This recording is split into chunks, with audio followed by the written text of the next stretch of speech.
Listeners, I want you to pause, take a deep breath along with me. Let's go ahead and do it. Inhaling and exhaling.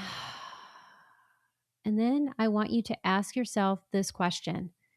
Do you feel aligned or do you feel like you are at risk of burning out? Some of you may say, yeah, I'm feeling really aligned. Others of you may say, wow, I am actually at risk of burnout. And others of you may not know. And wherever you are today, I want you to know this episode is for you because today I'm going to share my simple secret that you can use to be fully aligned at all times and how I use this to help people answer the question I am asked most. Let's go ahead and get started. Welcome to Writing Resilience, the podcast for writers who want to write and live the story that sets them free. I'm your host, Lisa Cooper Ellison, a writer, transformational and trauma-informed coach, story alchemist, and fellow traveler on the winding road of healing and creativity. Each week, I'll share tools, practices, and conversations that will help you let go of what no longer serves you as you create stories that change lives, especially your own.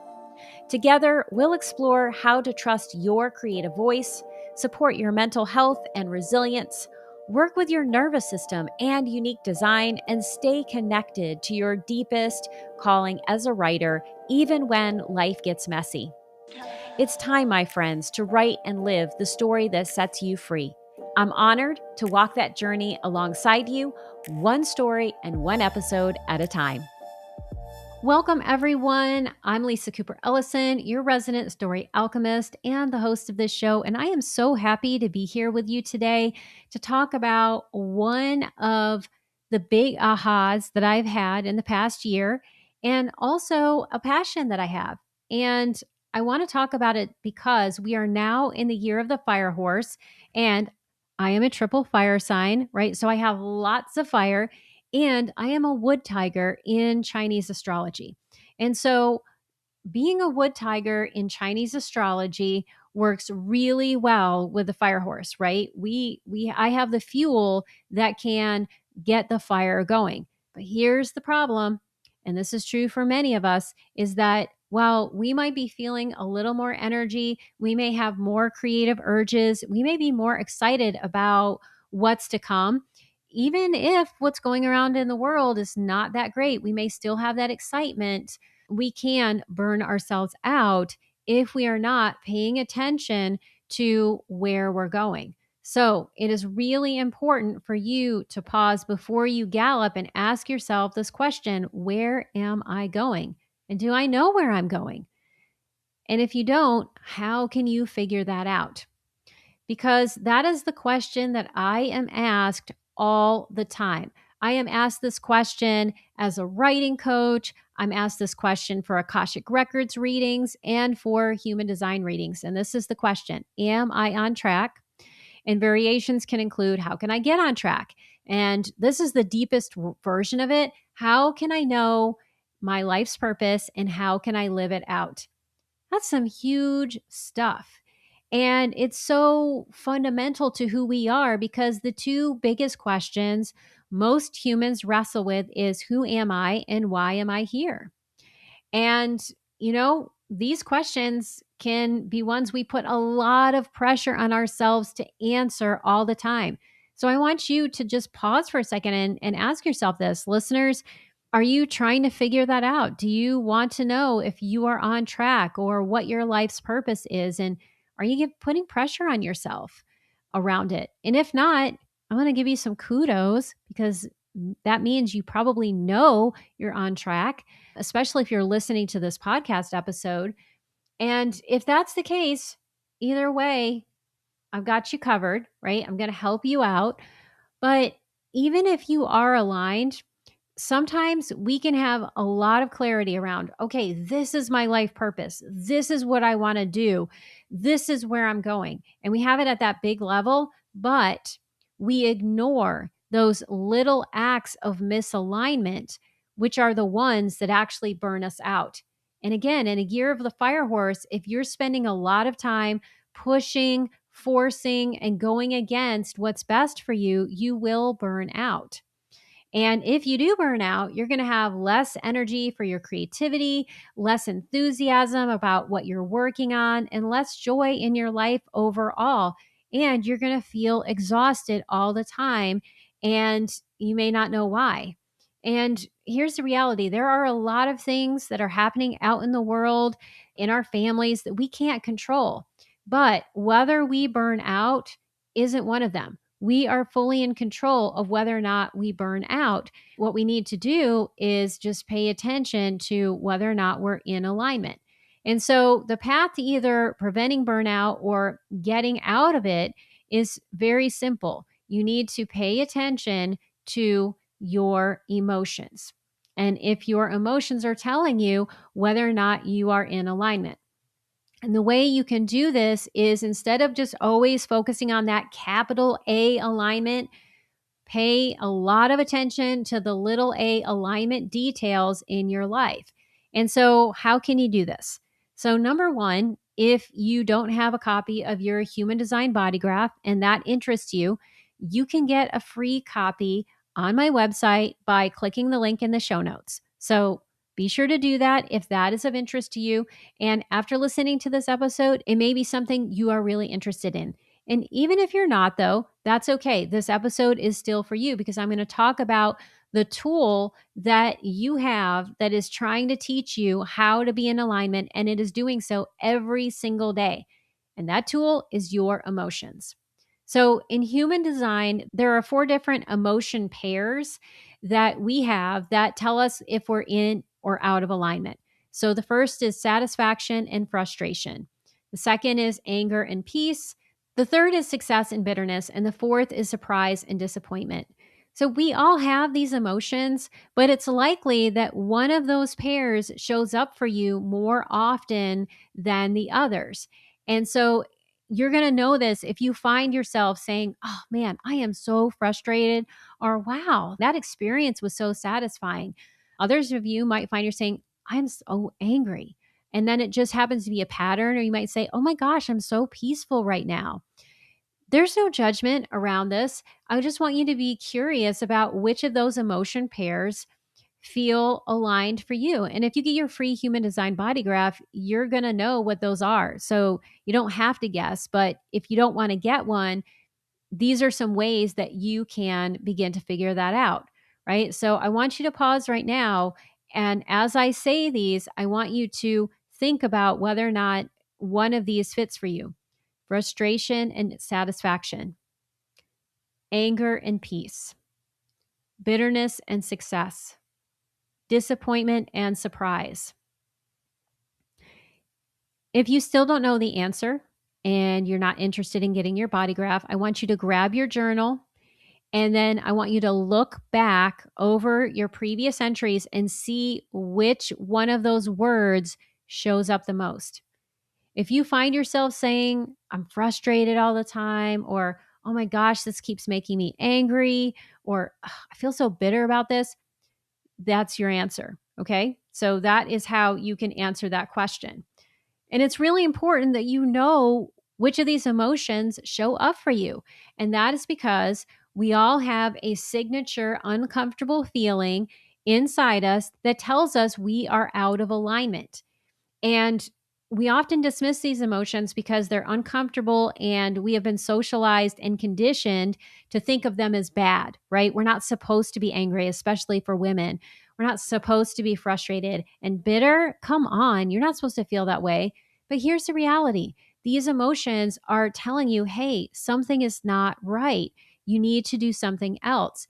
And if you can listen to them and allow them to be a powerful tool at your disposal without getting wrapped up into judgments, you can use that to stay aligned. And that is going to help you have more energy for all of your life. So just notice when you start to say, "I'm frustrated right now," or "I'm angry," and just be like, wow, yeah, that emotion is there. What is it saying? What is it trying to tell me? What is off track? And I know that sounds like super easy to say and difficult to do. And that is because, again, so many of us have been told that certain emotions are bad and that others are good. And so we try to always feel the ones we've been told are good, and we try to push away the ones that are in the bad category. And sometimes we do this by talking ourselves out of that emotion. So this is how it can sound like, why am I angry? I shouldn't be angry about that. There's no reason to be angry. Oh, I need to get rid of my anger. How can I get rid of my anger? Right? See these different things that we can say. And listeners, I want you to let me know in the YouTube comments if that is something that happens to you, because that's conditioning, right? That is socialization in action. And some of us do this at such a subtle level that we don't even realize we're doing it. And so what can happen is some of us have these feelings that we go to by default. So here's an example, and I'm just going to use my own life. So my signature emotion is frustration, but I'm going to tell you about two different ways that I push the uncomfortable emotions away. So the first one is anger, right? Anger is hard for me. It really is. It's always been hard for me. And that is because anger in my family of origin turned into violence, right? So anger was really scary, and people did destructive, damaging things when they were angry. So I never wanted to be angry. And so an unconscious fear that I sometimes have to wrestle with is that, well, if I am angry, I will do something destructive. And that's not true. I'm actually very good at anger. It's just uncomfortable for me, right? But because I have that very powerful conditioning around anger, what I have done my whole life is I go to guilt, right? So I'm angry about something and then I feel guilty. And then I'm like, why am I doing this wrong? And I start feeling like something is my fault. I know this pattern, so I know how to get out of it, but it's just ingrained, right? That is an unconscious way I try to push my anger away as I go to guilt. Another thing I do, and this is with my signature emotion, which for me is frustration, is that I will go from frustration to people pleasing, right? So I'm like, oh, that sounds like a terrible idea. If I do this, I'm going to feel so frustrated. But then all of a sudden, the voices of others will come in my head and be like, yeah, but you should do this to be nice, or you need to do favors for people, or that would help someone out. And so I will start talking myself out of it by going into nice mode, which I know that nice mode is people pleasing mode. And what is that going to get me in the end? Frustration. So, what I want you to know is that if you are experiencing your signature uncomfortable emotion, you are not doing life wrong. And that's really important, because when we're talking ourselves out of these emotions, what we're basically saying is you're doing life wrong and you need to do it different. What's happening when you have those emotions is that you are in touch with your internal barometer. And in human design, we call those emotions your not self emotions. That's your uncomfortable emotion. And so basically, what that means is that you're not honoring yourself. When I am frustrated, I am usually frustrated because I have made decisions that have not honored myself, or I haven't set a boundary that protects myself from other people. Maybe they're not necessarily doing things that are really not okay, but they're not okay for me. So once you've checked in with that, it is time to do something about it. But I want to share a little story about what that was like for me and how I got out of it before I give you some more concrete tips. So, as I just said, I can easily go from frustration to people pleasing. Well, I had a situation, this was a few months back, and let's say a friend wanted me to meet someone, and they had told this person all about me. They had said all these really nice things about me, and that person really wanted to meet me, and they wanted to tell me about something that could be an opportunity for me. But I knew that opportunity was a no for me. It was just very clear. I didn't have bandwidth for it, but I thought, well, maybe one day it would be. And because that person that is a friend of mine had said so many nice things about me, I needed to be nice and say yes and schedule the meeting. So I didn't disappoint the friend, and I didn't disappoint the person who was trying to, share something with me. So I scheduled this in my calendar. around a very busy time in my life. And so there were certain non negotiable things I had to do around working with my clients. And so I couldn't fit it in that period. So when did I fit it in? In the middle of my writing time. So, what feeling do you think I felt as I was driving to this meeting that I was going to be nice, that I didn't really want to go to? Frustration. And it was really funny because this person that I met was really incredible. They were doing something really important. And I was glad that I had met them and that I was able to see the project that they were working on. So I had gratitude about that. But as I was driving home, I was just tapping into that frustration around, oh my God, in order to do this, I had to drive an hour to get there. Then it was an hour of meeting with this person and then an hour going home, which crunched my work time. And what that meant was not only was it going to infringe upon my writing time on that day, but I was probably going to have to make up some stuff, which was going to make it so I had less writing time the next day, which of course, made me feel more frustrated.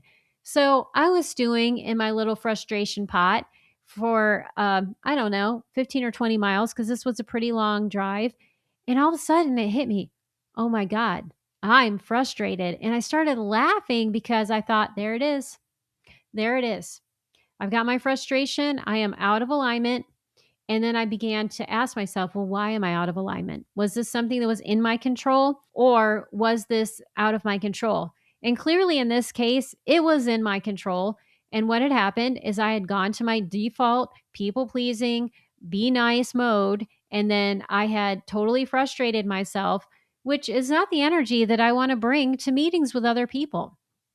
So I am learning now to pay closer attention to when I'm frustrated and when it goes into that frustration to people pleasing mode. And then when I have that frustration, I just ask myself, okay, what's out of alignment? What can I do to address it? And then I try to address it right away, even if what I need to do to address it feels scary or uncomfortable. But what I found is that when I surrender to the process, I recognize, yep, I am frustrated and I am out of alignment in this way. And then I do something about it, even if that means saying no, unscheduling something in that I have committed to, or anything like that, then my life goes better and I bring a different energy to everything. I've also started to ask myself this question when I come up against something and I'm not sure if I should do it or not. I'm not having the feeling of frustration, but I'm just not clear about whether or not I want to do something. I will pause, especially if I find that I'm pro conning it in my mind or I'm hearing myself say, oh, I should do that for so and so. I'll ask myself, will I feel frustrated if I do this?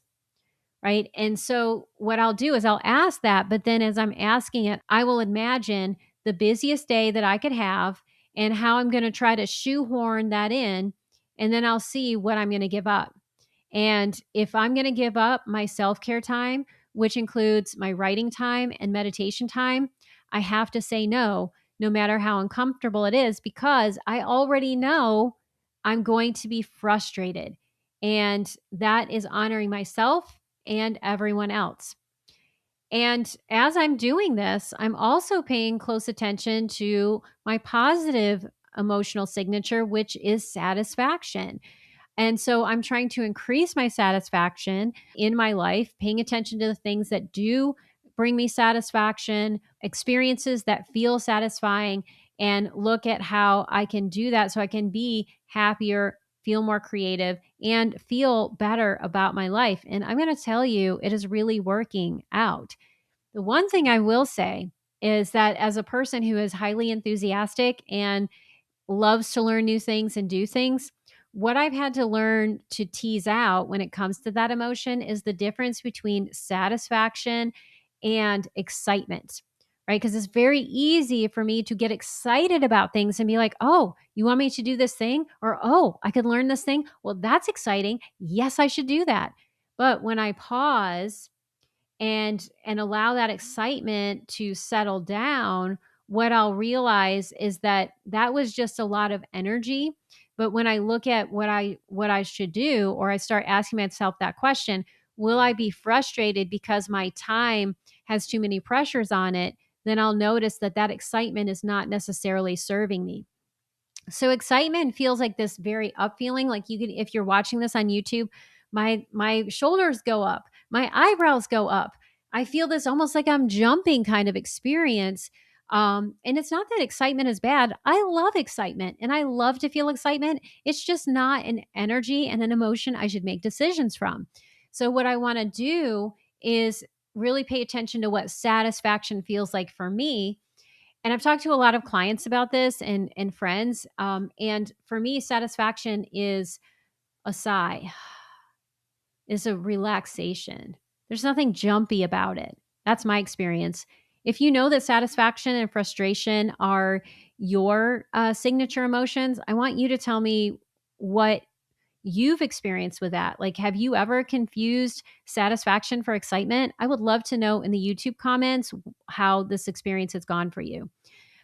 Because my deepest wish is that you can learn how to use your emotions as a divining rod that helps you experience a happier, more confident, and more creative life. And the more you can embrace these emotions for what they are, just signals and tools that can help you be in alignment, and the more you can use them for those little a moments of alignment, the greater your overall alignment is going to be, and the more you're going to be able to do with your life, and the more you're going to be able to answer, yes, I am, to the question, am I on track? Thank you so much for listening. I hope you got exactly what you needed from today's episode. And if you'd like to take this a little further, press pause, go get your free human design report and your journal, and then respond to these prompts. How do I feel about my not self emotion? Which means the emotion you have when you are not honoring yourself. And when does it show up in your life? And how is it trying to teach you something? I would love to know what that is for you and how it works. And you can make my day by going to YouTube right now and sharing that emotional pair with me. You can also share what you have learned about them or any insights you have after listening to this episode. I would love to hear from you, and I would love to know how this information and this content is speaking to you. That's it for today's episode. Thank you so much for listening. I couldn't do this podcast without your support. If you love this episode, here are 3 simple ways that you can keep this show thriving.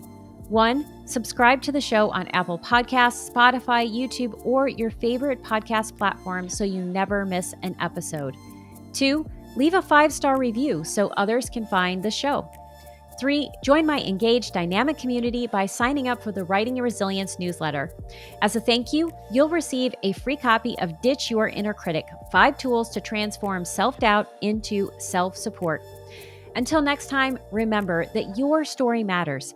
As you write and connect with the truest, most authentic version, you become not just the writer, but the person you're meant to be. And that, my friends, is the real freedom writing can offer.